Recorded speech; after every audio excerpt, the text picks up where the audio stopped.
Hello everyone आशा करूँ आपलोक सकलो निश्चय भाले आछे। আজি কোনো পলম নকৰাকৈ বলকচোন যাওঁ আমাৰ পাপাৰ খেতি চাওঁগে।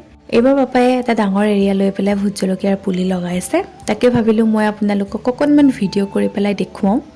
দেখিবলৈ আসলতে বিৰাট ধুনীয়া লাগিছে আৰু সেই কাৰণে ভাবিলোঁ মই অকণমান ভিডিঅ' কৰোঁ বুলি। আৰু এইখিনি অকণমান জোপোহা হৈ থকা পুলিখিনি আসলতে কাটিং কৰা পুলি আৰু এইখিনি আগতীয়াকৈ ৰোৱা হৈছিল আৰু কাটিঙো কৰিলে আৰু তাৰ মাজে মাজে কিন্তু ষ্ট্ৰবেৰী পুলিও দিছে আৰু ষ্ট্ৰবেৰী প্ৰায় আধা পকা আধা কেঁচা নিচিনা হৈছে আৰু অলপমান চিঙাও হ'ল আৰু এইখিনি হৈছে এতিয়া নতুনকৈ ৰোৱা পুলি।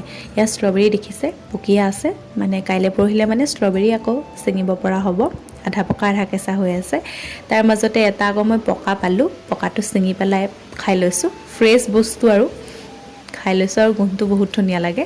আৰু আপোনালোকে বাৰু কেতিয়াবা মচুৰ দালিৰ গছ দেখিছেনে? মই বাৰু এবাৰ প্ৰথম দেখিলোঁ আৰু সেইকাৰণে দেখি ভাল লাগিলে ভিডিঅ' কৰিলোঁ আৰু এয়া দালিত দিবলৈ অকণমান লৈ আহিছোঁ। এয়া হৈছে আলু খেতিও কৰিছে, অকণমান আলু খেতিও দেখুৱালোঁ আৰু এয়া হৈছে ঘেঁহু কৰিছে, সেইকাৰণে ভাবিলোঁ ঘেঁহু দেখুৱাই দিওঁ আৰু আপোনালোকে ভিডিঅ'টো কেনেকুৱা পালে জনাব আৰু তেতিয়ালৈকে আপোনালোক ভালে থাকক। আকৌ এটা নতুন ভিডিঅ'ৰ সৈতে মই আপোনালোকক পুনৰ লগ পাম।